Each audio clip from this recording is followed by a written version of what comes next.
The fans have been clamoring for it, and Square Enix finally delivered. Partially.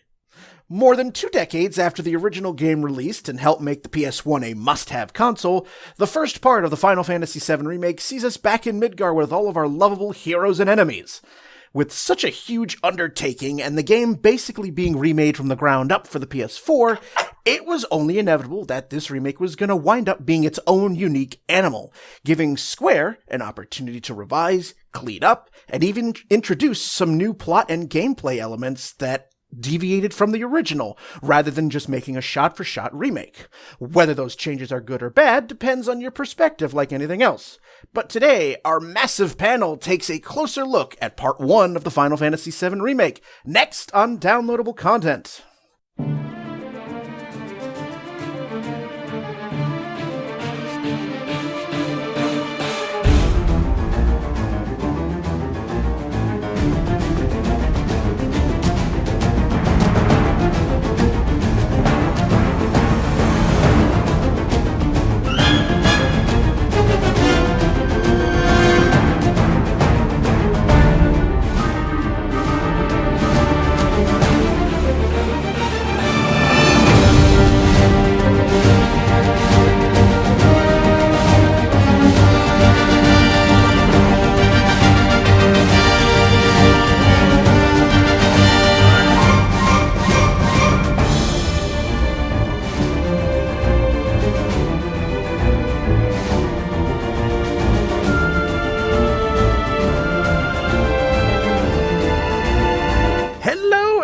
And welcome to Downloadable Content. I'm Brian, and with me we have the biggest panel ever.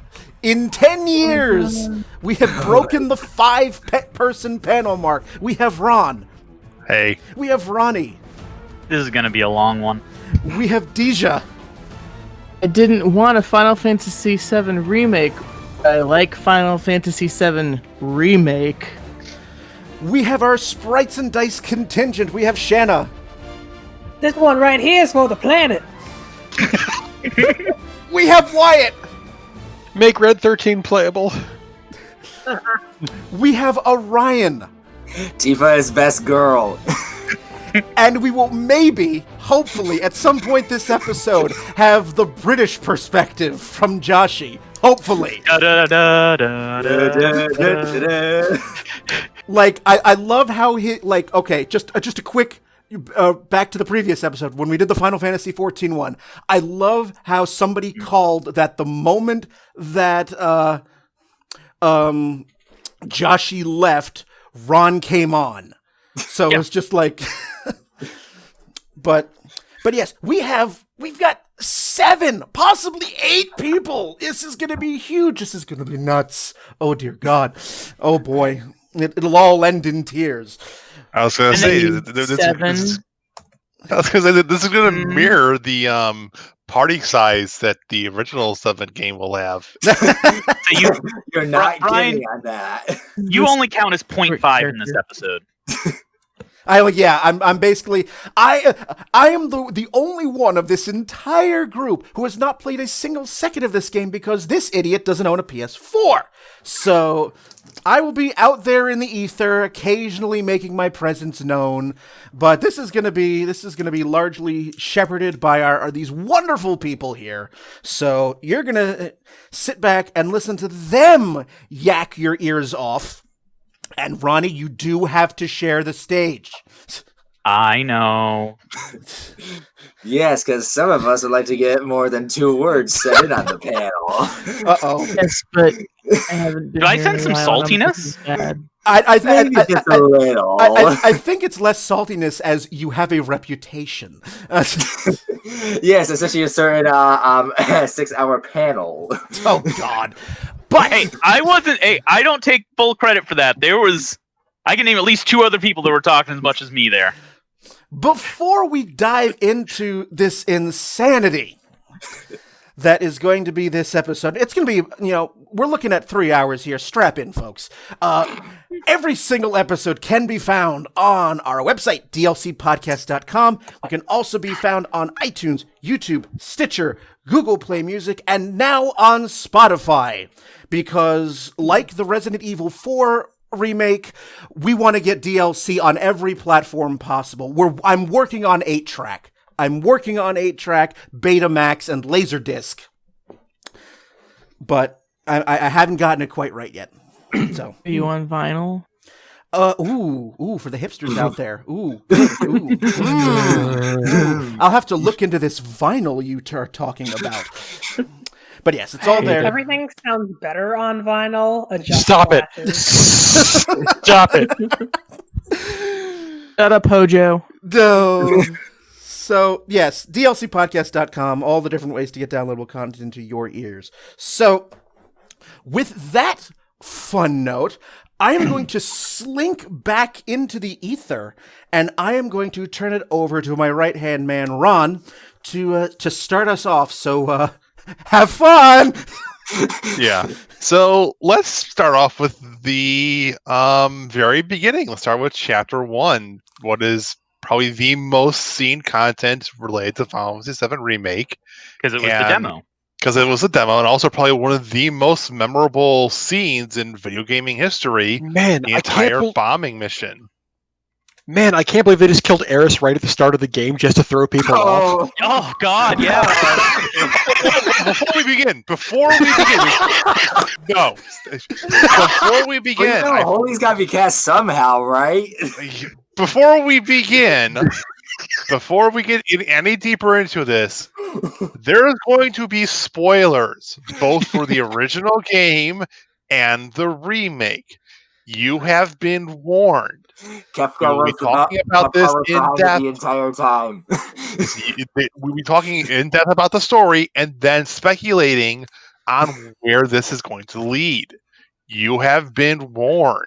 And the spoilers between the first game and the second game are not necessarily the same, and that is a spoiler as well.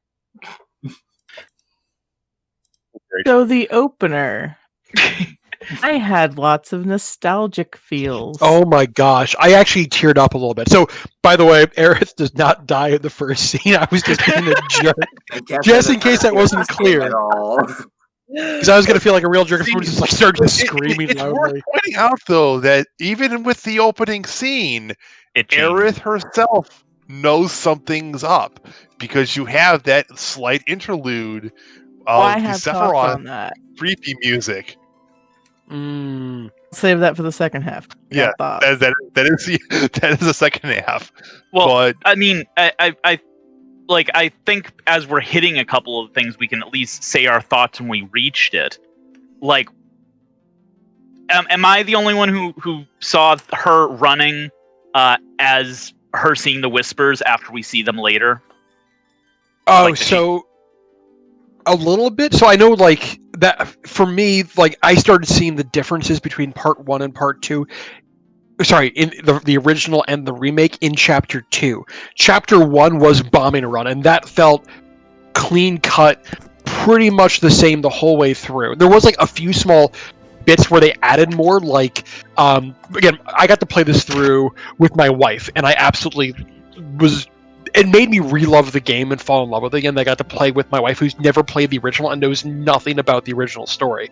So she got a fresh perspective, and seeing it from her perspective as a brand new person to the series, right next to me coming through his old hat, like knowing all the memes, all the jokes, was really fun. I really enjoyed doing that.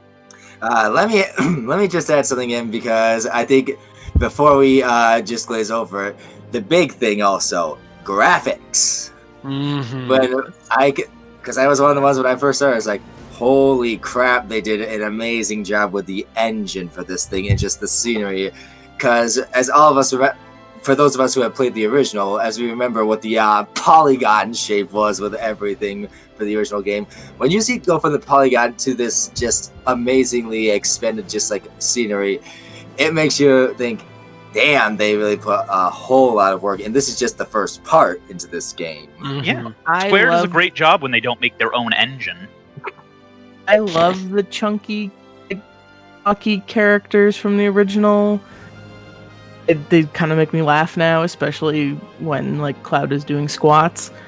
But even I will begrudgingly say it's really gorgeous. Like, everybody looks stupidly attractive in this game, and backgrounds are amazing, and it's very detailed. One thing I have on my notes was, and this detail just kind of showed how much time, energy, like people have been complaining, oh, why is it taking so long? This is why it's been taking so long, and it's worth it. Moment Cloud hops off the train, you get control of him after you fight the first two guys. Classic. Yep. Looked at the wall. I was admiring all of the Shinra propaganda posters. Yep. And a camera ad, a cat that said like, through her eyes. I'm like, what?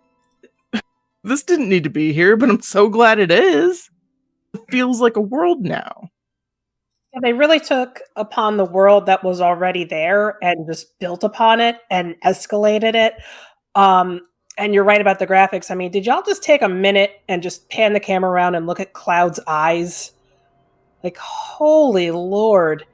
I mean, he was already gorgeous, but now he's even more. Probably did that by accident when the camera swung around, and I was like, oh, hey, I see you there. Oh yeah, the subtle, the subtle Mako eyes. The thing that got me about actually his costume was you can very clearly see that he's wearing lederhosen. Which is I what was the looking original at the. was. I know, but it was much more distinctive, and for some reason my 12-year-old or 10-year-old self didn't catch that. So like the aesthetic of the characters came through so much stronger. Apparently it because was of that. rendered half the time. I think half the time that it wasn't even rendered properly that he was wearing lederhosen. Right. And so, But- I really enjoyed this and enjoyed the graphics going in, that first drop in, and I like how they kept some of the classic posters, like the Loveless ads that were everywhere. Those were in the original game. I went back and I looked. So they definitely had an attention to detail. You're right, yeah. I was gonna say I appreciate that they built on what that was, because as a kid I was like, Loveless? Is that prostitution? I don't really know what that's supposed to be. I didn't know it was supposed to be like a musical in Sector 8. How was I Now we supposed to know that? Well, if you played before Crisis Core, you'd have heard all about Loveless. goodness. Get me started on that, Ronny. You know that. But yeah, the bombing mission as a whole is very well done. You get to see a lot more character interaction, even with we get small snippets of Jesse and oh god, what is it? Oh fuck, it's one of the two. Biggs and Wedge. Biggs and Wedge. First thing too is Jesse is thirsty AF. Yes. Yes. Yeah, if I may go on about, if I may add something into there. So I kept on seeing the memes about this, and I freaking love them. Jesse, as it said, Jesse is that one girl that you meet at the bar. Eris is the one that you want as your girlfriend, and then Tifa is the childhood friend who was your first love but had to move on, basically. Oh my god, though, did I love Biggs, Jesse, and Wedge. Square really stepped it up in how the character interaction was with it, so I freaking loved it. Here comes Jesse, one of best my girl. yes, one of my disappointments, I'll say, not really, I guess, comes from all very good, but Wedge clearly wasn't done as well as the other two, because about 75% of what he says is some allusion to being fat or food. That as a food-loving fat lady, it felt very one-dimensional. Although there's a part much later in the game where I was like, okay, he is a very, very sweet guy. I just wish that every time he came on, he didn't have to make some comment about eating. I will agree with that. Sorry. Oh, I was just saying, I agree with that. Go ahead. Yeah, I they did such a great job, as we'll talk about as it goes on, expanding on Jesse and Biggs and Wedge. While he does have some moments, Wedge really feels like he got the short end of the stick.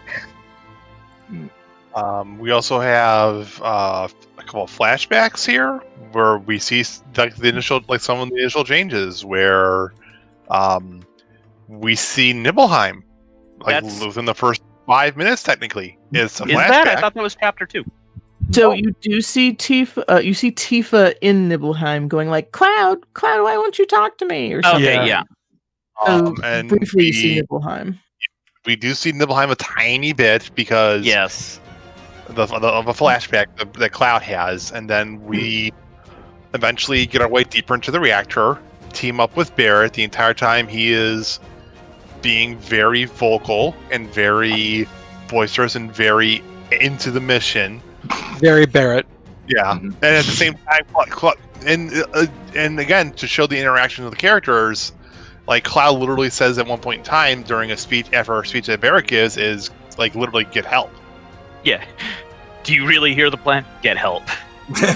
My favorite Barrett Cloud interaction, it's going to be paraphrasing, I didn't write it down word for word, but is when it's basically asking him what his age is, but he doesn't specifically say that, and Cloud goes, or he's like, what are you, 21? He's like, soldiers don't go up to 21. Yeah, I'm so first class. the I meant your age, you idiot. I asked your age, not your goddamn rank. Sorry, terrible Barrett impression. So may I add another interesting thing that all of us original Final Fantasy VII players loved, even though to me it was a royal pain in the neck when you had to do it. The Scorpion boss fight. Oh, so good. Hard as frick. It was so good. All the what I loved was that when I finished the demo, because I got to play that demo at PAX East, and then I was happy to see that it wasn't just for that demo, but it was for other boss fights in the future. That most of the boss fights in this game felt more like a final boss fight in other games that they can even manage. Like if you play Borderlands or other video games, like the boss fight has a really cool opener, but they don't really have that same epic quality that goes the whole way through. But like when you fight this dude, when you fight the Airbuster, when you fight the Hell House, when you fight Abzu in the sewers, every one of those fights, like I'd finish that and put down my controller, be like, I just felt like I finished the game because of how satisfying they made those fights. I wonder if you guys felt the same way. We're very it's worth pointing out that like even in the beginning bits of the game with like the beginning bombing run mission, you can tell the combat has definitely been updated, not even just from it being shifting from the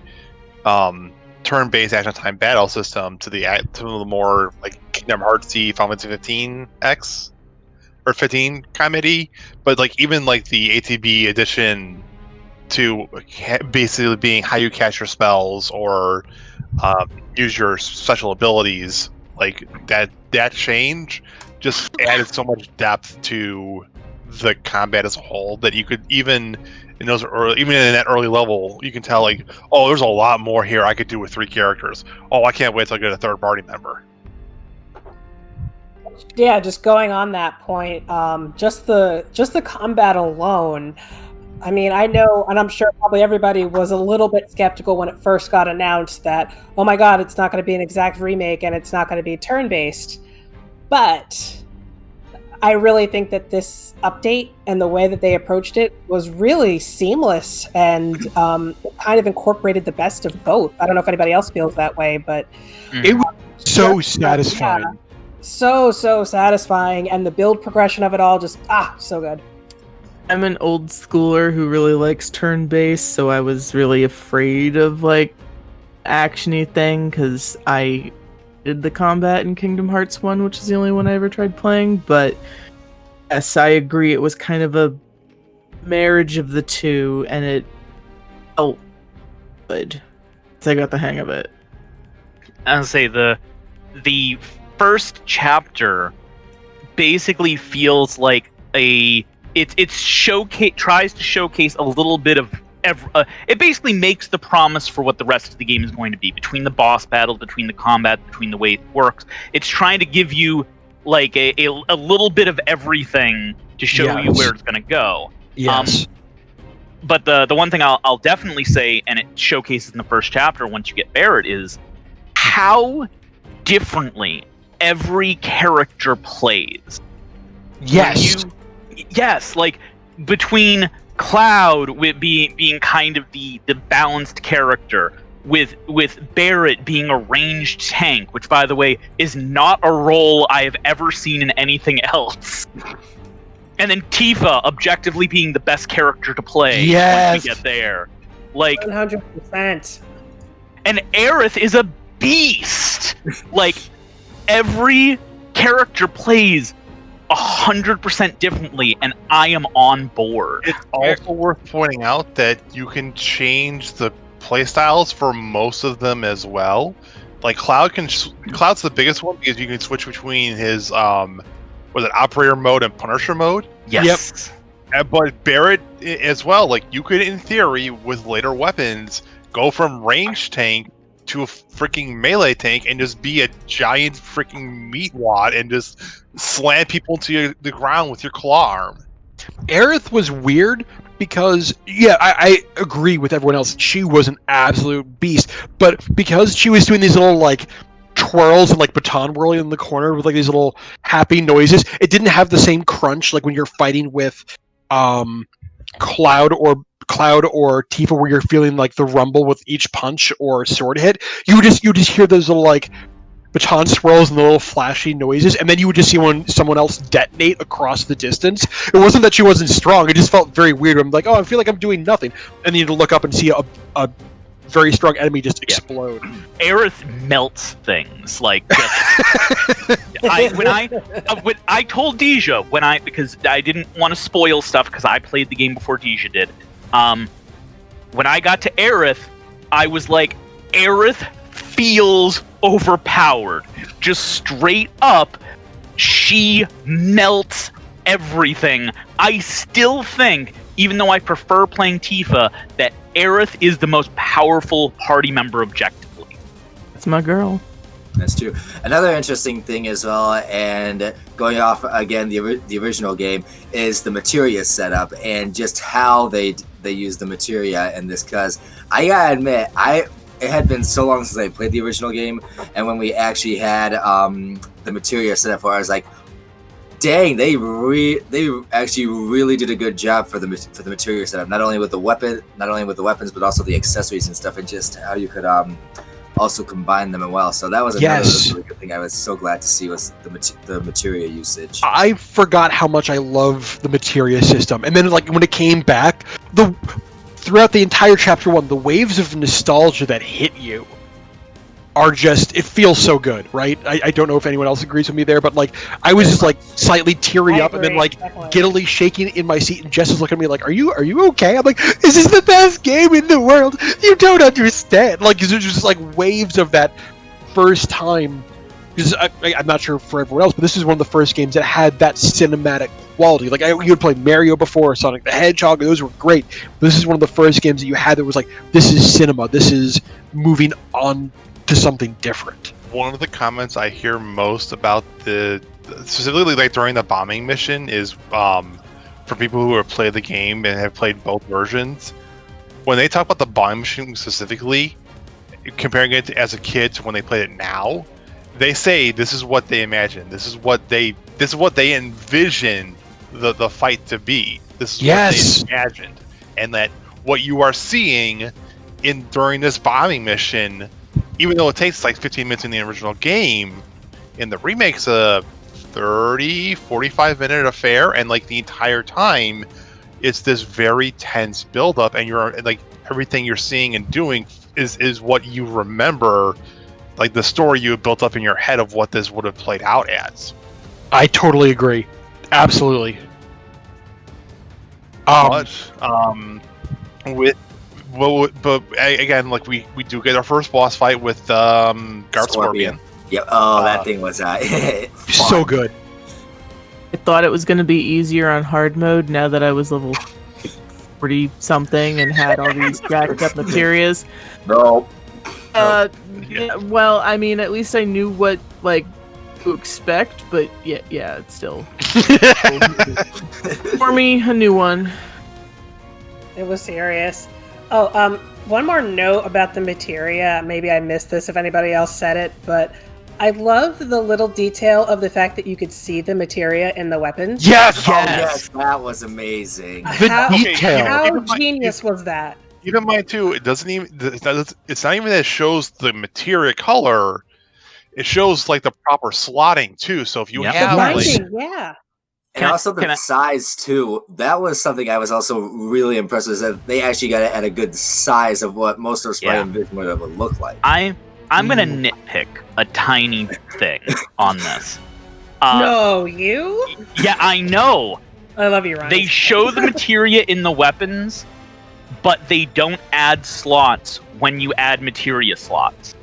I did notice that. rendering. That's a decision because of rendering difficulty. Because let's face it, this game, as we see with later chapters, definitely was chugging on a PS4. Well, I mean, I don't think it's necessarily that as much as it is the money in that they would have had to remodel every weapon. Yeah, that's what it was for every slot. It was remodeling everything, and then and having it constantly change too. But when you do the weapon resetting, Yes. it would be too much rendering data. It would be too much data to render those weapons multiple times for multiple slotting. When you could just leave it as is, and it's a minor nitpicking thing. Yes, I agree. It would have been nice to have seen it, but I'm not going to fault them for that, considering the vast majority of the game looks. The fact that this game appears to run at 30 FPS on a base PS4 is a godsend. One more thing, one thing I will also add into talking about weapons and stuff, and re-rendering it. If you guys also notice, when you put the different accessories and weapons on, how good those look, because how it actually changes. One of my favorite things to do, it was one of Tifa's weapons. It was one of her, one of her gauntlets was the purple one. That was amazing to see with that one. I forget which one it was, but it was one of my favorites to use. Hard Edge was great on Cloud. I use that for most of the game just because I love the look of it. We defeat Garth Scorpion, we escape from the burning reactor, and get a quick little cutscene where Cloud gets to pretend to be a cool guy for a minute, and succeed with Chapter 1 and the successful bombing and destruction of Mako Reactor 1? 7? I forget which one. 7, okay. So I don't remember which one it was. this is where I think this is a really interesting point that I was becoming obsessed with. I had the feeling about this when you finish Chapter 2, and then it kind of expands. Now, we do know that this is a remake, and there's going to be some big spoilers at the end that recontextualize so much, but for the first, 10 chapters, I'll say, just roughly, it's not an exact science, what I found really interesting is that Chapter 1 is... I forgot who said it here, but they said it best. It felt like the way that you expected Bombing Run to play. It wasn't a shot for shot. There was a little bit more during the beginning part of the back and forth between Barrett's team and Cloud, where they'd run ahead and then you'd chase behind, or you'd get ahead, or they'd chase behind. And during that, Jess was like, "Oh, are you guys rival gangs trying to do the same thing? What's going on? Why is it happening?" So there was a lot of embellishment. Again, the whole thing about Jesse going hard after Cloud was amazing, but that all felt like they were adding almost like jazz notes in between the original score piece, if that makes any sense, right? It didn't feel like they were changing anything. It just felt like they were embellishing. When you get to Chapter 2, this is where things, they don't go off the rails, but you start to see the real differences when you start to really experience what this game can do in comparison to Chapter 1, right? I remember Chapter 2 in the original game, I was waiting, I finished Chapter 1, and I'm I can't wait to show my wife the second Mako Reactor. And then the second Mako Reactor, it takes you 6 hours to get to the second Mako Reactor at this point, and I'm I was getting angry and just what's wrong? Aren't you enjoying the game? And I'm I am, but I wanted to show you a thing, and I can't show you the thing because this is taking so long, but I love it. I don't know what's happening. Why is it happening this way? It was really weird. Okay, so again, Chapter 2 is the team splitting up after getting after blowing up Mako Reactor 7, Right. It's Mako Reactor 1. One. Okay. Yeah. Again, my memory is so shot today. So. It's okay. I have the chapters actually pulled up, and it's called The Destruction of Mako Reactor 1. Anyway, so you split up from the rest of Avalanche, and you as Cloud have to make your way back to the train station. And this is when things start going off the rails, literally and figuratively. You see the destruction caused by the you see the destruction caused by the reactor. You get to see like the people in Sector 8 reacting to. Oh my god! Can I add something quickly to that? Of course. Because I completely forgot about, but you just mentioned it with the destruction of the Mako reactor. They snuck something. Well, not really snuck. We noticed it, but they did something, and then I was like, Square, you cheeky bastards with that. It was the exact part where the Scorpion blew up, and then the Mako reactor got detonated. We saw what happened with that, and I was just like, ooh, you pulled a cheap one on us, but I love what they did with President Shinra and Midgar, I think it was, where they actually just clicked it to blow it up, and I was just like, ooh, you guys are bastards, and I love that. Well, here's the thing, because in the first game, one thing I'll bring up for this is, I replayed all of the original Final Fantasy VII leading into this, so I would be able to more easily compare differences.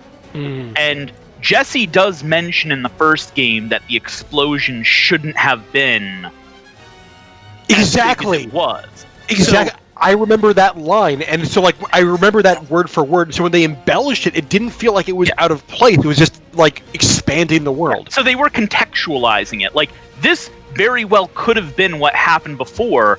I don't remember exactly, but there might have been some implication that Shinra could have done something, but we never see it. And this was only a 3-disc game. Jeez. So time for that. So, yeah, go ahead. Basically, I was just going to say, so I know on previous podcast, one of the few have been on about representation. We talked about Barrett as a black man in the game. I was curious to know your thoughts on how he's presented in the remake comparatively to the original.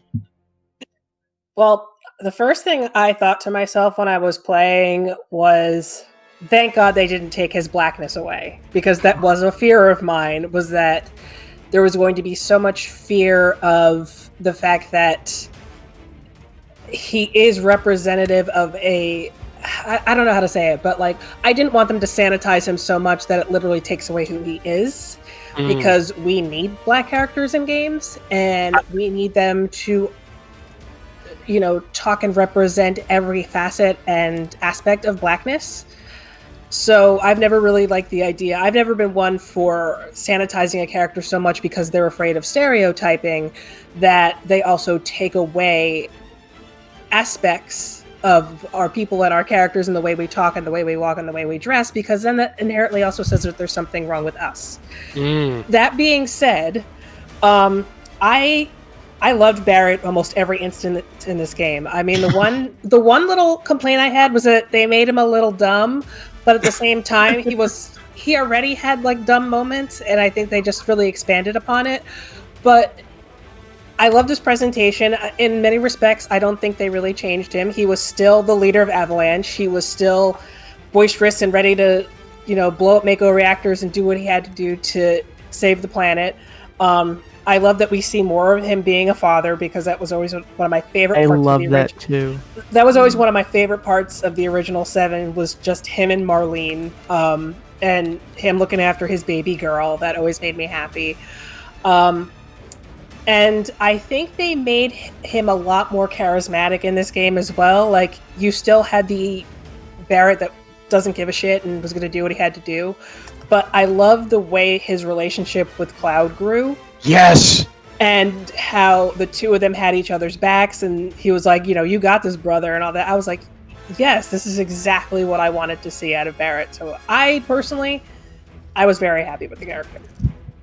I will say, I think it is really important that they hired a black voice actor to play Barrett. That's right, yes. Oh, thank goodness, yes. That was a concern of mine. And I watched a stream of the voice actors for Aerith and Barrett playing through part of the Final Fantasy VII Remake. Oh, wow. And the Barrett voice actor, he's talking at the beginning, he went, like, the Aerith voice actor never played the original Final Fantasy VII when it came out. She has played it since. But the Barrett voice actor's like, I was there day one, I bought the game, I bought the thing, I played through and basically he went, the voice he used for Barrett was the voice he heard in his head for Barrett when he first played through the game. That's amazing. Yeah, and I'm like, that is such a cool detail, such an important detail. It's called living the dream. Yes. It really I is. like that. I dig that. And one thing I'll go off what Shanna said. In the original game, and I know I'm not necessarily it's just my opinion on this, but it was hard to see why Barrett was the leader of Avalanche in the original game. Because he didn't have a lot of the leadership moments that he gets, and when Cloud isn't going to be the leader at various points in the original game, Barrett never felt like he was going to be the one to step up, even though you would kind of expect him to be as leader of Avalanche. In this one, you get to see him as the leader. You get to see why the others have faith in him, why they follow him. Like, you really get to see that aspect of the role that kind of got glossed over in the original game, because of course in the original game Cloud is the party leader, so Barrett doesn't get those moments you would kind of expect. Right. I feel you on that. Yeah. There is one little thing. Well, not necessarily having to do with the characters, but in the game when we're at the bar, I'll add in one tiny little complaint, and everybody else probably feels this too. I hate the fact that they don't let us go down into the secret hideout when you're in 7th Heaven. Yes! I was like, why not? They even had the pinball machine that went the up and down, and my wife was looking at me like, is that the machine? What's the pinball thing? I'm like, I can't wait to show you. I can't. And then at the end of that chapter, when they're like, they make you walk out, I was so salty, and I couldn't explain why I was so salty. I hated that so much. I was like, why not let us go and see the... I forget, in the original, was it like that as well, that you couldn't go and see the hideout in the original game? I forget with that. We were able to go down briefly. Yeah, There wasn't much down there, but...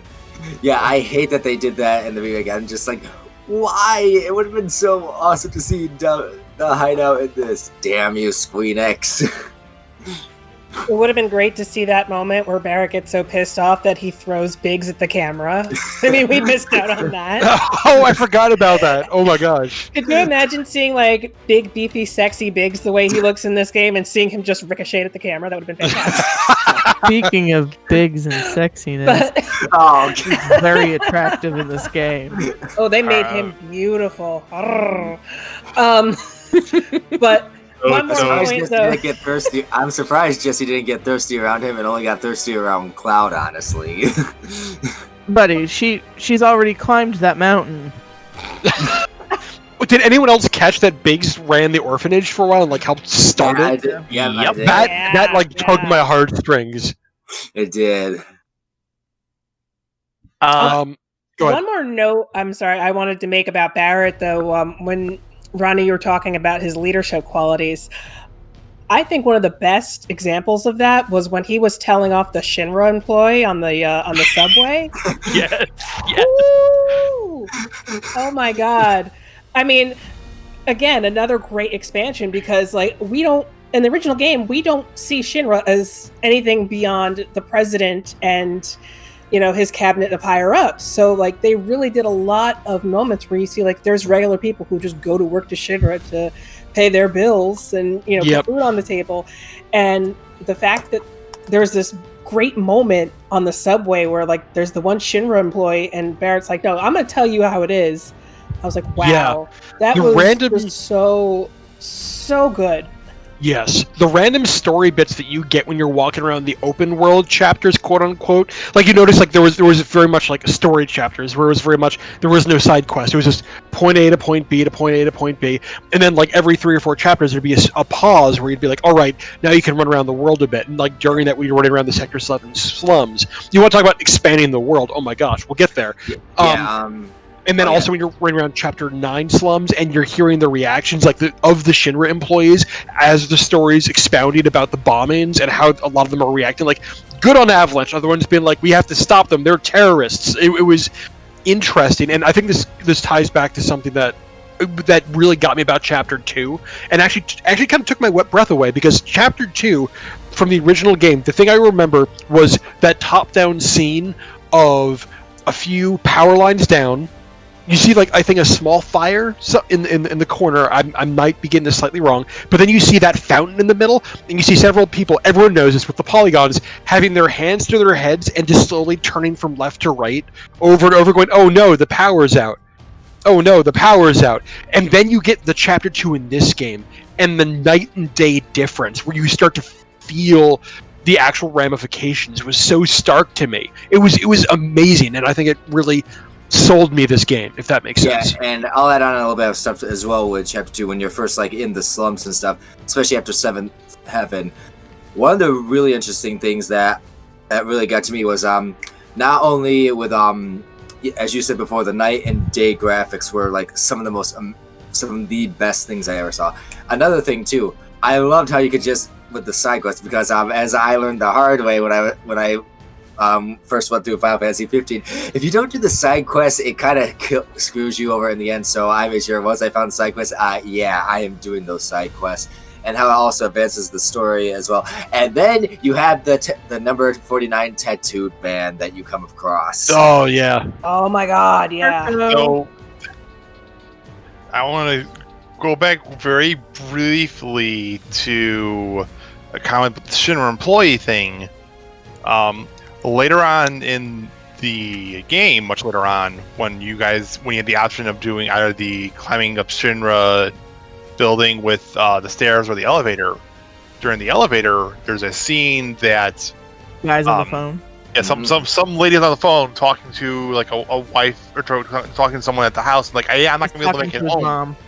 Yeah, and I'm not gonna be able to make it tonight because we're working late because of all the destruction from the collapse of Sector 7. So I love you, take care, and bye. And like Tifa's like, "Oh right, there's actually people working here," but then Barrett replies with a very poignant scene of like, even if you're aware, even if you're not directly aiding in the destruction of it, if you're the apathy of doing it, you're just as complacent or complicit in it. Yep. Oh, that doesn't feel relevant at all to what's happening today. Not at all. Oh no. Yeah. The timeliness of it all, my god. Right. Yeah. Oh my god, yeah. But to finish up, I want to finish up Chapter 2 because we're talking a lot. And we're starting to run out of time here, folks. The clock's kicking down.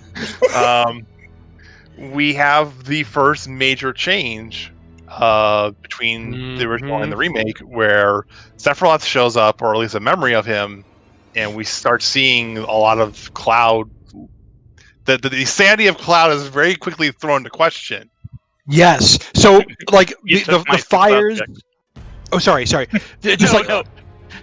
going back to my original idea is everything that I was talking about, like showing the extra fires, the extra destruction when you're walking through them and people are freaking out, until you get to Sephiroth at the end of Chapter 2, and until you get to Aerith freaking out because the Whispers are around her, until then, everything up to that point felt like embellishments. Like, even the bomb being detonated extra by President Shinra to showcase the destruction, that felt more like just taking what was originally there and growing on it, right? I think I'm hoping most people agree with me on this idea. But once you get to the Whispers and you get to the Sephiroth side bit, that's when I'm like, okay, this game's doing something different. It's not just expanding. There's something weird going on. See, there is one other scene that I want to talk about just very quickly, because again, this will also be nostalgic. Before you do, Ronny did call next. Oh, okay, gotcha. Well, my next was actually going to be leading into the Sephiroth bit. This is before but- the Sephiroth bit. But I did want to say on this that when you were saying that this is really where it deviated, I didn't even think that yet. The Sephiroth bit deviated. I honestly thought when I first saw the whispers that those were the ghosts from the train graveyard and that they were seeding that. Yeah, and I thought they were seeding that earlier. And I thought that's really cool. They're seeding the stuff that we're going to be seeing later in early. I see that. That's cool. I can see that, yeah. All right. Your three is If I may add in one last thing, I still freaking loved the scene of the childhood with Tifa and Cloud, where Cloud tells Tifa his decision to go out and be a soldier. That was literally one of my. I almost teared up from that scene. I loved it. I did tear up at that scene. I'm not gonna lie. All right. There's no emotions in video games. Get it together. No, not at all. So we have a brief introduction to Sephiroth. Cloud briefly loses his mind. Briefly. He's thrown into a daze. He's got Mako poisoning or something, or Mako radiation, he's thinking. He's kind of wandering through the streets like a similar PTSD daze as everyone else is. And then we come across Aerith being waylaid by some... being, like, freaking out. Heartless. And before she stops, the whoever she's freaking out apparently disappears, and then we have our very first like callback, like the biggest callback. We're like, "Oh, you're a flower girl. All right, you want to buy a flower?" Like, lady, like a bomb just went off. The fuck you doing here still? Can we also add in how dense Cloud is? Yes, so dense. The most dense. Neutron Literally star. not none of the dense. Yes, but I have some things about Aerith, only because she's one of my favorite characters, but I had some thoughts. my personal thing is I maybe someone correct me on this, but like I love that when you get the choice dialogue, it'll be like, do you want to buy the flower for a Gil, or do you want to refuse it? While it's playing, you just see the flower and like Aerith fade in the background a little bit, and her music's just like softly playing in the background. Yeah. Dejah, you had some thoughts? Yeah. Okay, so one, I didn't notice this the first time, but on the second time through, once I knew more info on the game, I realized that. So when you go up to her, like, oh hey, hi again, and the time you're kind of like, huh? I'm sorry, I'm thinking of something else. I'm getting ahead of myself. I'm thinking about the church, but the other thing I was gonna mention. So after playing it 3 times, so he sees her sort of thrashing around. Doesn't know why. And then suddenly she stops, offers him the flower. They deal with that. Then she starts thrashing around again. She puts her hand on his shoulder. Now he can see the whispers. Yes. Something's going on. Something's going on with Aerith. She can show people stuff when she wants to. I think they actually kind of played up. That's a great point. I think they played up, and it'll happen in later chapters, and we'll get there. They played up her ancientness, which is good because in the first game, you just find out that she's an ancient, and they don't really do much. It's like, oh, she's important, but like this game, I really got the feeling of her being an ancient. The original, I was just kind of like, she's really spiritual, and she's like the healer and the priest character. So you know that's she's a Cetra, right?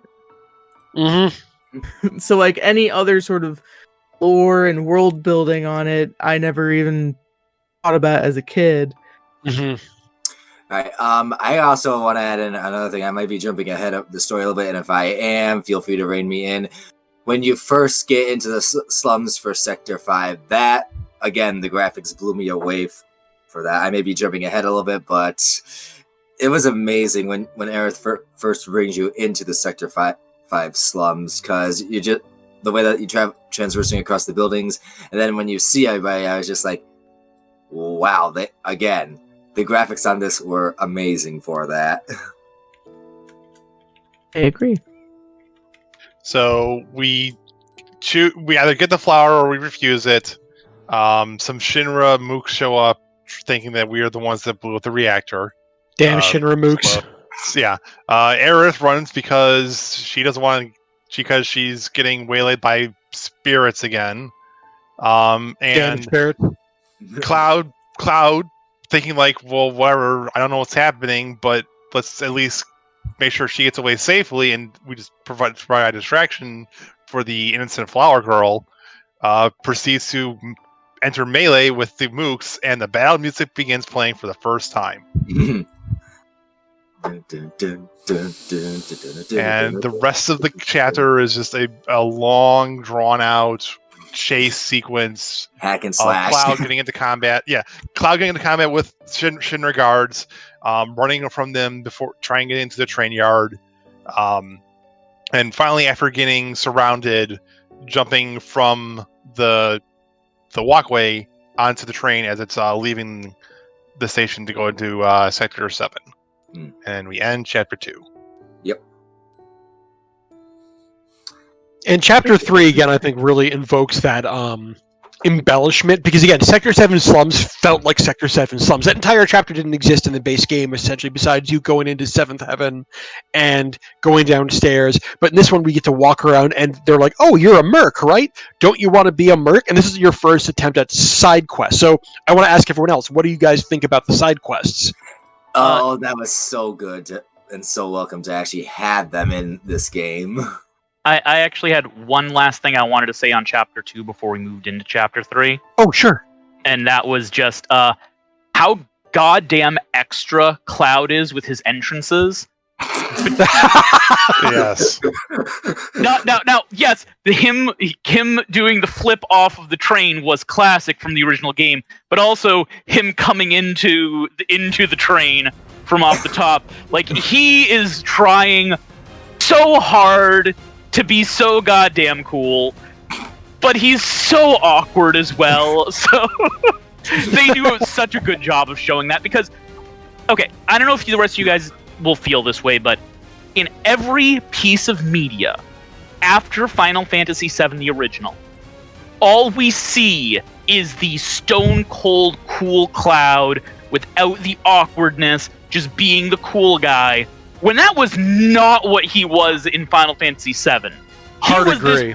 He was this awkward kid trying to be the cool guy and often failing at it. And the best part about him being so extra too is when we get into the Honeybee Inn, but we'll save that for we'll get there. But the Honeybee Inn might be the rest of the goddamn episode if we don't get a move on here. Yeah, but I just wanted to say, like, they really in this captured who Cloud was in the original game. In this, in a way that nothing else that showcased Cloud, whether it was the later Final Fantasy games or Kingdom Hearts or Advent Children, they really nailed Cloud in a way that had not happened in any other media at this point. Enjoyed the side quests because I felt like it gave the game time to flesh out Tifa and Cloud's relationship. Mm-hmm. And he was kind of acting like a petulant child, and she's like, hey, come and help me with this thing I have to do. And he's kind of like, I'm not a businessman. Yes. Well, it was, yes, it was him acting like that way, but it was also a thing where it was meant to, in my opinion, show that Sector 7 was a live area, that the slums were a place that people lived in, and that you would wander through this doing the side quests to help these people out and really see that there are people that live down here that they can eke out a living of some kind, which you never really got the sense of, or you really felt like they could live down here during the original game. This shows, when we got into Chapter 3, that is what showed to me how big Midgar really was. Mm-hmm. Not even just the slums, but also just looking up and seeing the plate over you, or when you go up to one of the higher areas, just being able to stare out and see them rendering other slums that you're not going to get to. Yes. Was it in the next chapter after that when you're in the catwalks underneath the plates trying to get to the next Mako reactor? That, again, an entirely brand new chapter, but it felt real and it felt like something that should be in the original game, because That's actually during 3 that chapters from now. Right, yeah, sorry. And but you get to look down from the catwalks and you're looking at the slums below it as you're turning off the lights to them. Like, that had a really surreal feeling to it. That felt really like it belonged in the original game, even though it wasn't in the original game. Agree. Definitely agree. And also, just going off your point, Ron, with the slums feeling more expansive, I mean, the one thing that I really think added a lot to that with the side quest was there's something that feels more impactful when you're actually meeting the people of the slums, like the I forgot her name, but the woman who runs the Errol. building, yeah, who's like Tifa's adoptive grandmother, meeting her and having her be like, "Don't you mess with my baby girl." She was so good. She was so good. She was like, "Don't you break her heart." We better see her in the next game. We better see her in the next game. But Can we talk about Johnny? oh God, Johnny! my yes. Okay, we need to talk about Johnny, and we need to talk about Can I Chad. call you bro? Bro. Bro, Chadley creeped the hell out of my wife the entire game. Like, she kept expecting Chadley to turn around and be like, "Wait, I betrayed you. I'm selling you out to shit." Like, Okay. she was expecting it the entire damn game. Before I would say, before we say anything else on Chad, has anybody here finished all of Chadley's stuff so you know the spoiler for him? I know what the spoiler is. I will Oh, shoot, refrain I have from not. saying it because Me I don't think neither. everyone here has. No, I don't know if Basically, I you have to did. defeat Pride and shoot. Joy to get this Yeah. thing. I haven't You yet, have but to. Ronnie told me what Easy it enough was. for me to look up, but I'll refrain from doing that right now. I would like to talk about what the spoiler is if everyone really feels strongly about not wanting to, but I feel like it's important to contextualize his character. I don't really mind, so go ahead. If you guys feel that same way as well, go ahead. I will allow it, as it were. Don't worry. Go ahead. Don't hold back on my Shanna, authority. Ron? Cool. I'm fine. Okay. Yeah. He's an AI created by Hojo. Not even an AI. wondering. He's an android created by Hojo. Yes. Well, he's an AI, but yes, he's an android. Now he's an android who's like, yeah, I hate Shinra and I'm gonna take it down. So will you help me, big strong merc guy? Yeah. Thanks for getting Will you all my help me, info. senpai? Now we can fuck him up. That's why he has all this stuff. His whole thing was he was supposed to be researching these materials for Shinra to create these super powerful things, and he sought you out to do this because he knew you were important. I mean, he didn't do a very good job of hiding that. I mean, he's so pleasant and iRobot. Like, thank That's you for why I helping said, me like, to with my contextualize research. it. Like, it's funny, like, when I tell you guys that, and all of your reactions are, now it makes sense. Yeah. Here's So the thing, I again, honestly wouldn't like, I wouldn't go have ahead. guessed just because I don't know, I've known people who are kind of like that. And usually they're research people. So I was like, oh, just go on research. I think one of the Researchers gotta research. I think one of the refrains for this game and all the ones after will just be "Damn it, Hojo." I think that could be very easily added to every I game. think I wrote Yes. that in my notes. Okay. So, but again, we get through the rest of chapter 3. We finish up doing some number of side quests. Some Shinra guards are chasing down Johnny because he's blabbing his big fat mouth. Damn it, Johnny. I And would just then, smack him so badly. I really did. And then Cloud says, and then Cloud gets told, like, hey, just go rest. We'll tell you if you're going to be hired for the next mission. Okay, we skipped over a part in that I think is at least slightly important to call out, which is him basically going, okay, we need to silence Johnny. And Tifa's like, what the fuck are you doing? Yes, that's very important. Because I think that's an important character moment with the difference between the two of them, and Tifa's You're scaring issues with Avalanche's current direction. And then after talking to Johnny, or getting told like, "Hey, just go fuck off for the rest of the day," Cloud's going to go do that. But before doing that, runs into some thugs that are sent by Don Corneo. But we don't know it at the time. And he's asking about for some. Slaps. Yeah. Yes, the remix, so good. It was good in the original. I have one complaint about the new one, and that's that the bass line isn't as heavy, because that's what I think of, that like it's melody going on. But it's only because the bass was one of the few things that Final Fantasy, like the PlayStation had limitations when it came to music, and the bass was one thing that really set a lot of the music that memorably apart in the original. But now they can do more things with other stuff. So, but Cloud lures the thugs to a corner, proceeds to beat the ever living shit out of them, Like it you scares do. them out of the sector. you're looking for a man with a gun arm. Yeah. And we go and sleep. I believe and this happened earlier in the chapter where we meet a tattooed guy and mistake him for Sephiroth and almost kill him before Tifa stops us. But before we go to sleep, Jesse shows up and says, "Hey, I've got a job for you. I want you to accompany me tonight as I go sneak to a Shinra warehouse." And Jesse does a flirt. Yep. And she pays us, and she's paying us in some material. Yep. And this chapter definitely feels like the biggest deviation by this point. Like everything else felt like embellishment, but like chapter 4, I think, is really when they start to really. Again, it still feels like they're embellishing. It still feels like they're adding stuff that could have been in the original game. But this is now where we're getting like story beats that are brand new about like this is entirely original material. How Jessie was we knew Jessie was awesome and we loved her, but her flirtatiousness, her being an actress and having to come home because her father had Mako poisoning, sad heart. Like it was just amazing.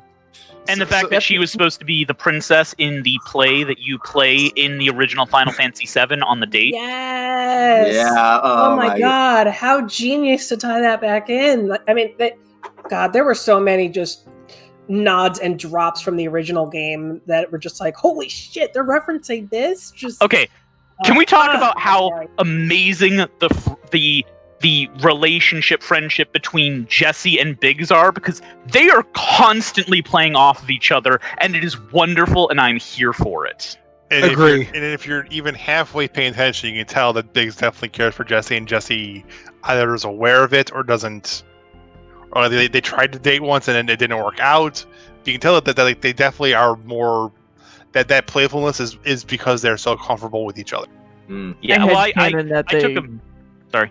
We're either friends with benefits or dated or something. Like they go way back, and they've probably gone through. See, I went the completely different direction than the two of you. In that, to me, they felt like brother and sister. Like Yeah, that's the way I felt with it. I agree with that one. So okay, we'll continue this. So we just ship continue everybody. down the thing into our. I mean, Roche Boss Von battle. Extra. Roche. Yeah, the first extra of Roche being like the most over the top Crisis Core-esque B-list soldier ever. So I think I've asked for other people's opinions on this, including Shanna, and Shanna put it best. So this is something that she said to me when we were chatting. Is that, which is okay. So Final Fantasy's always been a bit anime, but Roche feels really anime. Yeah. He knows motorcycle ninjutsu. He is so okay. When we got this the motorcycle bit here. Now in the original, we had a motorcycle bit at the end of the game. Yeah, that threw me off. Yeah, getting it here, I thought, okay, this is cool. They're gonna teach you how to do the motorcycle here, so when we have the motorcycle bit later in the game, it's not coming out of nowhere. Right. Because like if the motorcycle bit's at the climax of the game, which is where it was in the original, then it makes sense that they're not going to teach you a new fighting style in the climax of the game, that they seeded it here. And I thought that made a lot of sense. from a design perspective, yes, that is the point of this chapter. Is to basically teach you how to do the bike combat, and then also show you a little bit of story of Biggs, Wise, and Jesse, and also a little bit of story of Avalanche itself, because during the raiding of the Shinra warehouse, Avalanche Prime. a literal avalanche shows up, which is like the rest of the Splinter factions of this terrorist group. By the way, I'm going to come with this from the hardcore Final Fantasy story nerd.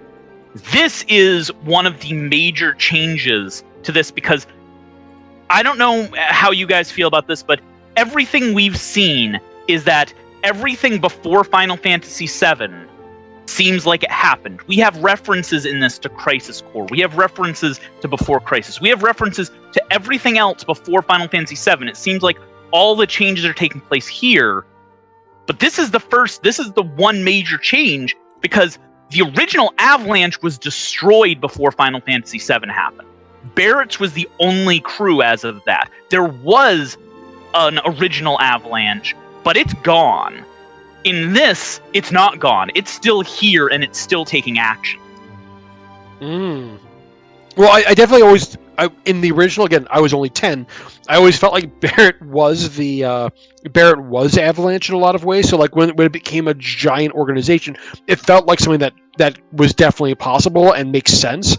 So, yeah, that's my take on it. The original Avalanche showed up. They were referenced a couple times. They were even referenced in the original game. But we see them. They are the villains of Before Crisis, where you're playing the Turks taking down that Avalanche that were far more extreme than Barrett's Avalanche crew. Well, it is said during the remake too that Avalanche is a terrorist organization as a whole, but and they tried to kill the president. Yeah. But each Splinter faction has their own agenda, and they don't really talk to each other too much. So, like, Barrett's Avalanche is different than the ones that show up and save your guys' butts, and the ones that save your butts is probably different than the ones that tried to kill the president. Yeah. From what we gathered, Barrett splintered off because his way of we're going to destroy the reactors would cause too much suffering. They were considered too extreme.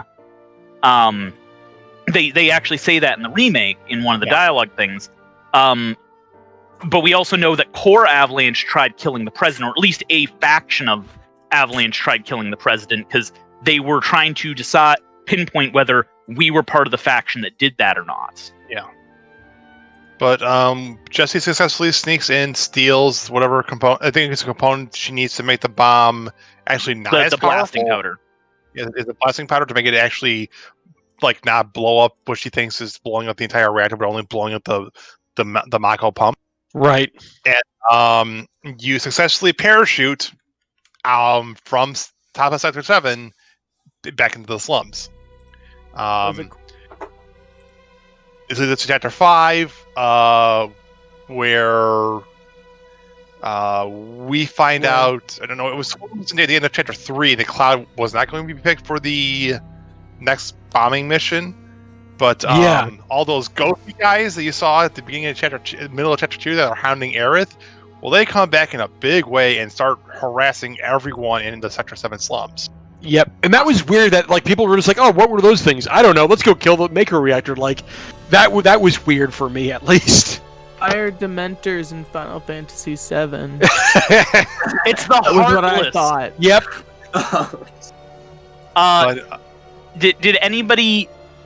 We'll talk about why they show up now later, but did anybody make the connection at this point? Because I had not. No. I noticed a particular. I noticed a thing that I didn't make the connection for until after I beat the game. Okay. I definitely had just spider sense tingling rather than like any actual ideas, if that makes sense. Yeah.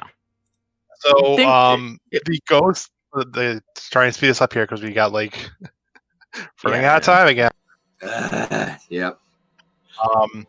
The ghosts assault Sector 7 slums during the fighting and defending of the citizens. Jessie gets injured. She sprains her ankle, I think. Twisted or something like that. Something like that. Forcing Barrett to hire Cloud for the Reactor 5 bombing. We board the train, get summarily sussed out, and have to run through the tunnels of the sewer to get to where the reactor is. But this chapter is only the fighting in the Sector 7 slums against the ghosts or the whispers, and then fighting in the subway tunnels between the plates as we try and make our way to Sector 5. Yep. And this ends with like a mini boss-ish thing of some armored crab. Boss. What'd you think this one looks like? Yeah. But the I guess the biggest thing here is that this is the first time we have all three party members. We have Cloud, Barrett, and Tifa. And we get to start playing around with like 3-person combos and link-ups and sort of things. One thing we haven't really mentioned yet, but it's important now that we've got the 3 people, is how amazing is the dialogue between the characters in combat and their snide remarks to each other. Mm-hmm. Yeah. Like, it brings so much into it. Especially, like, all the dialogue is good, but especially the dialogue between Cloud and Barrett. Barrett singing the victory theme. Yes. Yep. I'm here for it. Absolutely. Well, here's the thing. I think Dejah got it before the moment. The first time I heard him He do did the it on the victory theme train was when for he me. did it on the train. And I died. I couldn't stop laughing. I did not expect it. I mean, the thing I love is that Square has done that joke before because 15 did it, right? Yeah, 15 did it. Prompto does that. Yeah. But I didn't care. I was still here for it. I was still just like, yeah, go ahead. You sing it, Barrett. You sing it out. I hadn't done 15 yet, so to me it was fresh. First time we see it, I think, is victory theme is in Advent Children on Tifa's cell phone, I think. Yeah, that's right. It was on a cell We see the phone. victory music. This is the first time we see like the victory music being played in a like quote unquote serious setting, where like you don't expect like that sort of tune or theme to occur. Right. So chapter 6 is us climbing between the plates as we try and make our way to the reactor, and it's basically just a giant puzzle fight area. Quick note: was this also the first time that we see the Shinra mascot? Or I think this is when we find out who it Stamp? is, the dog. Which, Yes. Stamp. Which Which not later the first. on will play a bigger role. But Yeah, it's not the first time we see him. He's actually in chapter 1 on a poster, and in chapter 1, Barrett calls you Stamp. Will Stamp bite the hand that feeds him? Yeah. That's right. Yeah. But I had no idea what the fuck that meant. This is when I found out what it meant. Yeah, same here. This is this chapter is chapter 5, and is when we see that Stamp is being used by members of Avalanche to signify like ways to go to help like lead you to the reactor that you're trying to reach. And Because it's a cacophony of tunnels and stairways once you're out of the residential areas. yeah, you follow Stamp's nose is what it was. An important note, which will come to light later, is Stamp is a beagle with a Yes. Is it beagle with a what? Sorry, I didn't hear that. a beagle with an army An helmet army on. helmet. Yep. Mm-hmm. As opposed to any other kind of dog. But chapter 6 also was a relatively simple one where it's do some fighting, some more character interactions. You puzzle your way through. Maybe possibly get the elemental and chocomog materias, and get to chapter 7, which is the bombing of Reactor 5. One thing I liked was an addition to this part of the original game is that the airbuster was really hard in the first game, I always remember. And so the fact that they let you make it a little easier by getting rid of parts that you don't want, big bombers, thought was nice. There were so many nice touches to this part. So, Yeah, I believe this is when I started spamming Wyatt with texts. Yes, you are correct. I was losing it because just the cinematography of that fight. Oh my god, I can't with the. I'm sorry. Go ahead. No, you go. You finish your thought. But the fact that not only are you fighting Airbuster, but there is legitimately a hologram of Heidegger taunting you, floating around the entire time. Oh my God. I lost a couple times just because I was paying so much damn attention to Heidegger talking smack to me that I wasn't paying attention to the fact that I was about to get hit by a fireball. Because I was like, I can't. This is so great. I can't believe that they put this in here.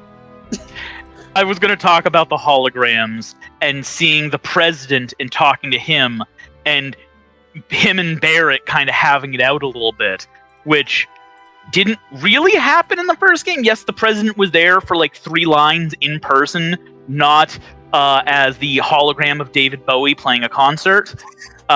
But like just seeing them and Heidegger having really, really strong bear energy. And he was a larger man in the original, and he's like more of a kind of like a bear type, I guess. Yeah. He's Zangief, basically. The important part is they kept his laugh. That's all that mattered to me. It's also nice that they did keep the like little switching like the pulling the 3 levers at the same time mechanism. That was dopey as hell. It was great. Yep, that was good. That was so good. And the chapter plays out much like the original, where you defeat the airbuster, but in the process the bridge gets destroyed, the reactor's starting to blow up, and Cloud says, "Hey, don't worry about me. Just get out of here before you guys get turned to sludge." And we escape and we get to see why Cloud survives a 300-foot fall to the top of the church roof. Mm-hmm. He grapple hooks to break the initial like impact, so it only falls like 50 feet, and maybe tears his shoulder like out of his socket instead of falling 300 feet at terminal velocity into the roof of a church. Like you I do. missed that part every time. And then we get to the church and the flowers. Oh man. Nostalgia waves incoming. Chapter 8 Oh, hits, so and this is where Eris said, "Hey again." She says it in such a way, it's like, "You person I've known for a long time. Oh wait, crap. Do I? No. We just met once, right? Yeah." And I'm sure many of the people playing were just like, "Okay, Cloud, why don't you just wife her already?" Also, and I didn't notice this, and Ronny didn't notice it the first time, but he watched me when I was playing it, and he picked up on it here. She says your name, and you never told her Yeah. your name was. Yeah. And that was one of the first clues of Eris. Yeah. What's up she here? does. I Oh didn't yeah, tell she you does. my name was Cloud, but you're calling me Cloud. What up? Yep. But Cloud, be the idiot that Doesn't he say is, anything just about I it. must have told you my name somewhere. Yep. And it's like As it's a okay with player, it. if you've played the original, you're like, Now "Not everything telling me else. something, girl." Yeah. Now everything else, like she assumes that assumes that you're a mercenary. She knows you're from Soldier. Now she can know you're from Soldier because of the eyes, because of Zack. She knows what Soldier eyes look like, and assume you're a mercenary from the way you're dressed. But you never told her any of that, and she assumes it. But she uses your name without ever using your name to her. I also get a point in time that the entire point of this is being told, relatively speaking, from Cloud's perspective, he only knows her as Flower Girl until she says her name is Aerith. Yep.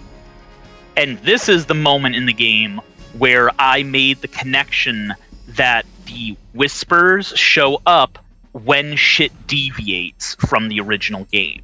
I didn't know why yet, but this is when I made that connection. This is where I didn't get the exact Stop reason her why. from falling, and they pull them out of the room where Reno's like, well, let's just shoot him or capture her or Yep. something. I forget exactly what he says. It's like, that's weird. They've fought you before. Why are they Are they helping you now? moving you? Yeah. Yeah, so Reno shows up, tries to capture Aerith again for whatever reason. Cloud defends her. You guys flee the church with the quote-unquote help of the Whispers, preventing the Reno and the guards from progressing forward after you. And you hop your way across the rooftops of an abandoned sector of Sector 5 before you get to Sector 6? Yes. Yep, Sector 6. Yes, I believe. I will say this is the chapter where where it does start to deviate, but I also started to feel a little bit of the drag. Up until now, it didn't feel like filler. Like the first side quest section, like if it were a normal JRPG, might start getting me a little bit salty, but I was enjoying the cadence of it being story episode, side quest area. But this is where I started to feel the game start to drag a little and start to have a little bit of filler. I'll be honest. Like the jumping between. I know that was very important during the original game, but like they drag out you guys like climbing around for a very long time. You do have a lot of dialogue stuff during then, though. So, like in the original game, you just would have been standing there with. That's true. I feel like that was a lot of like how we get Tifa her introduction to us as we're running back and forth to do the jobs, and she's talking to us throughout that whole part of Sector 7. This is the equivalent for Aerith of teaching us who she is. I'll take that. Yeah, absolutely. Yeah. I will agree, though, that Chapter 8, maybe it's just because I had to play it a lot to no quests, and then 3 quests, and then 6 quests, so I could get all of Eris's dresses, because I love her. It's kind of draggy at times. Yeah. So we get to Chapter 9, go to Aerith's house, talk with Elmira. Yep, Elmira. Agree to leave in the middle of the night so as not to have Aerith escort us. Do however many side quests we want during the day. Proceed to leave at night.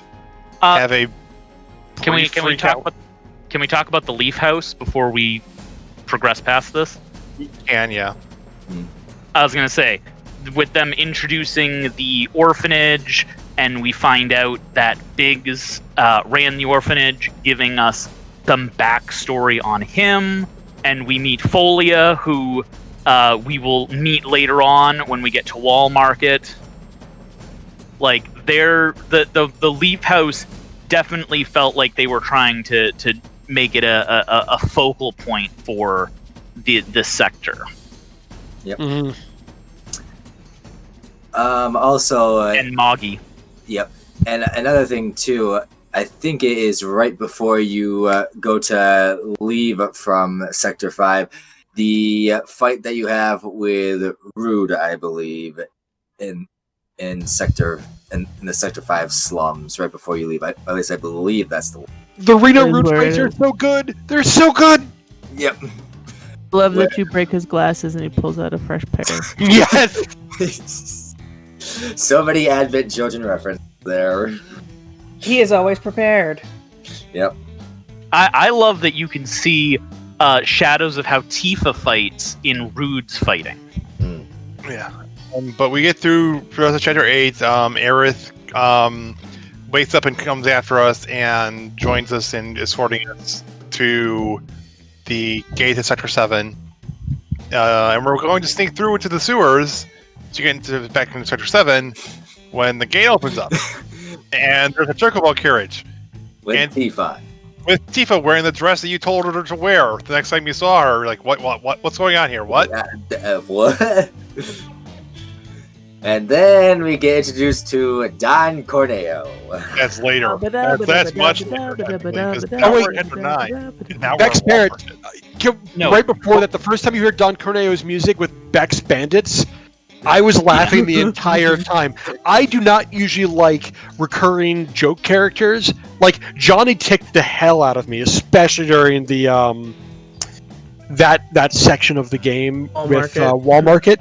But Beck's Bandits, I will take them every single time because they are just the best people ever, especially when you hear the dopey ass EDM remix of Don Corneo's theme kick in with them. Every time makes me grin like an idiot. What do just desserts taste like? This moment when we see the carriage is also the moment that they finally take a stand on the Wark versus Qued debate, and it's both. Both. The Chocobo's Wark and Qued. One more very important note. So, the infamous teddy bear slide that you're sitting on top of during the Aris and Cloud moment, you can actually slide down that. Yes, you can. I'm sorry, I just had to highlight that because I was like, I wonder. And just watching Game Cloud of the go down year for that edition. just watching Cloud go down that slide was like, and I am satisfied. Moving on now with the rest of the game.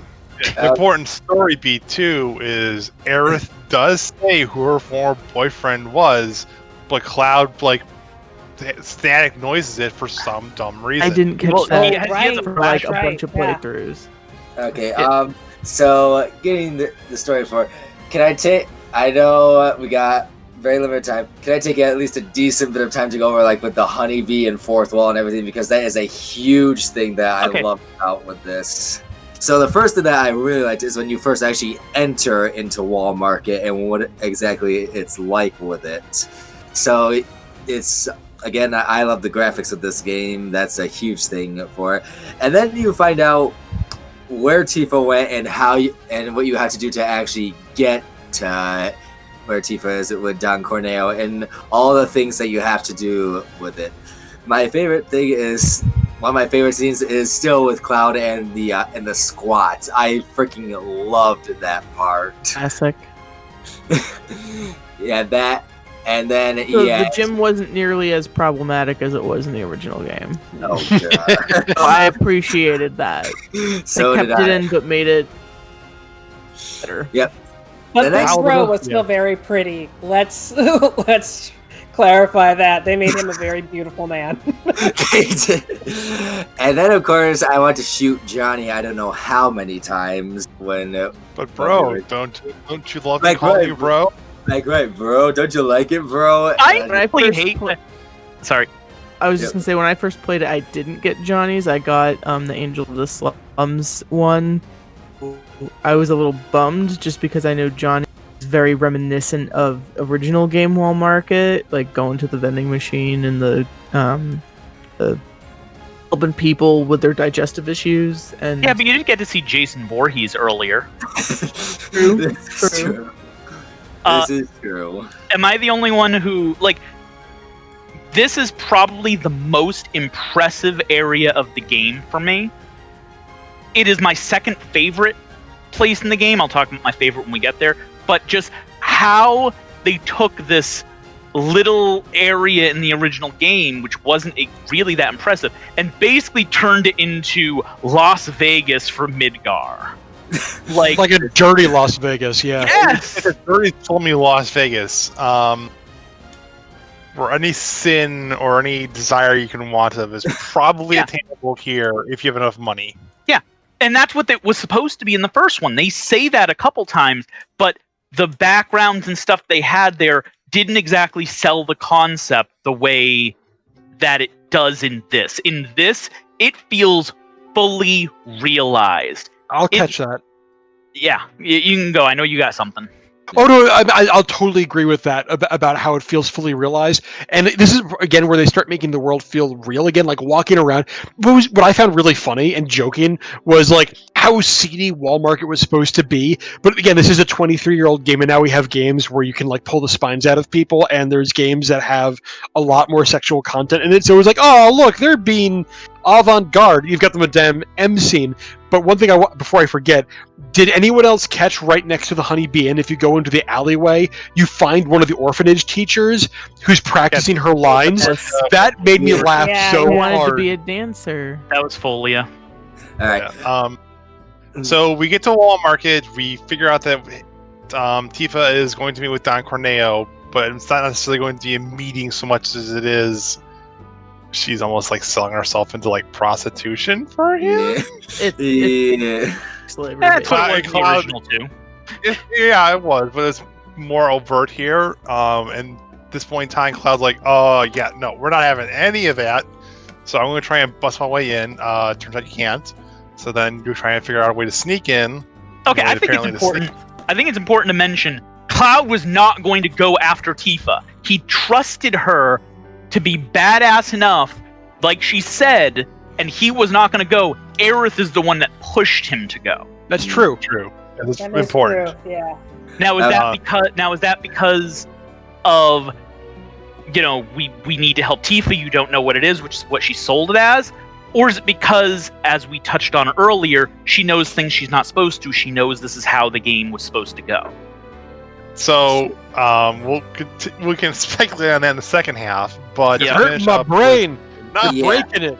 All right, so there are two last things I want to add with Wall Market and Honeybee, and that I have to touch because if we don't, we'll be skinned alive for it. First Andrea thing- Rodea. That's one of the first things. It's like, oh my god, with Andrea, like it was just fabulous with him. It was serious. He was so Andreas good. is a Bisexual icon? bisexual icon, yeah. And of course, Cloud in a dress. That was literally what everybody wanted to see, was Cloud in a dress, and you got Nailed it. Got it. Moving on. what they wanted was Cloud and dress. What they hoped for was Cloud and dress. What they wanted was it done tastefully and Yes. proper in a modern era, and they did it. They did it tastefully and properly in the modern era. You beautiful bastards. Like, that's what I felt during this chapter. This chapter had the most opportunity to go the hell off the rails. But the arena fight, by the way, was amazing. The two announcers, the way they hate you, and you have, this is also where you get Aerith, like, real personality of her, like, all right, now I'm mad, and like getting salty and like becoming really badass with you, and you really feel that. The Hell House fight, I literally screamed when the Hell House came in. We can't- I we was can't not skip over expecting that. it, and I was like, like The Hell House fight is the most ridiculous boss battle in this entire freaking game. Holy hell! I don't know what kind of house party is going on there, but I'm glad I wasn't invited. Yeah, the yeah. color commentary is just delicious. yes, and if you get it, if you summon different monsters, they'll have different commentary. Because I summoned a fat chocobo on it, and the announcers were just losing their minds. Like, who's gonna win? One angry house or a giant bird? As I'm just watching the fat chocobo slowly spiral, like cannonball roll towards the house. I was just like, I had to pause the game and just fall over laughing. It was Ladies and fantastic. gentlemen, it's the world's first flying house. Yeah. What is happening? Holy crap! I feel like anybody who has not played the Final Fantasy VII Remake, I need to just show them the clip of the Hell House battle, and they will know instantly if this game is for them or not. All right, Brian, true. do you have a thing you want to say?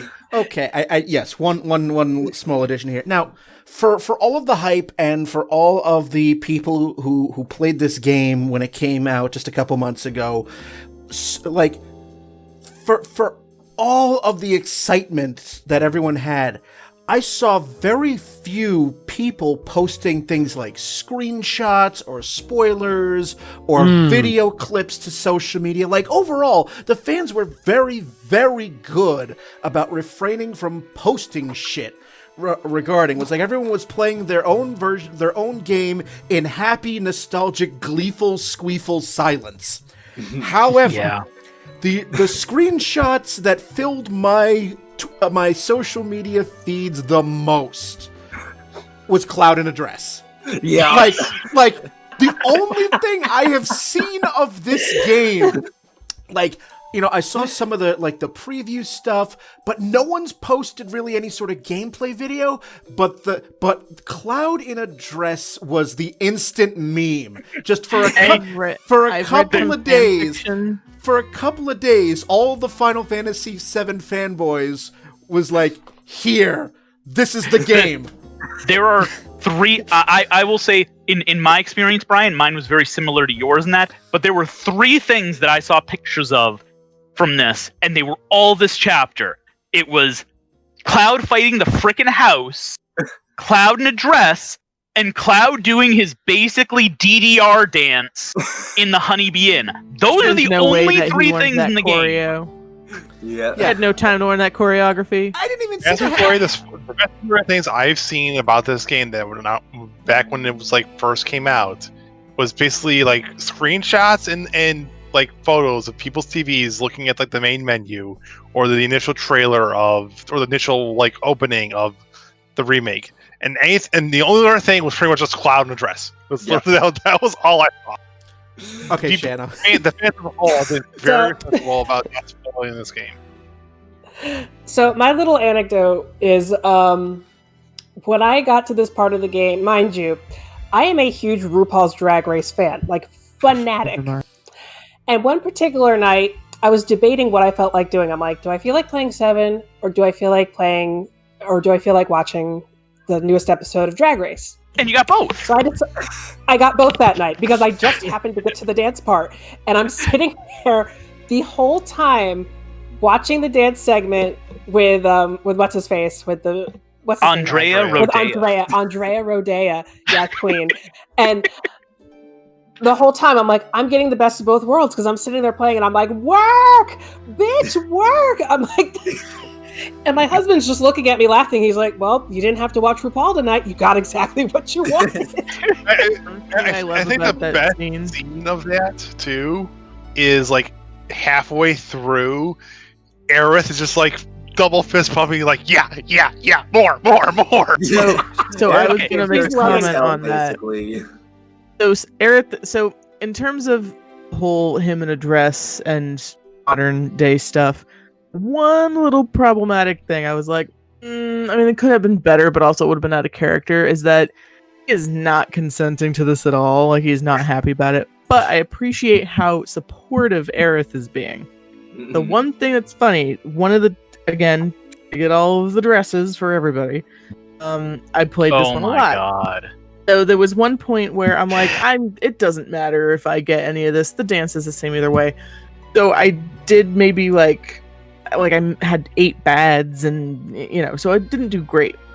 Krause's dialogue changes. Instead of going, yes, it does. Work at Cloud, she goes, yeah, I got the nervous laugh. I messed it up. That like nervous.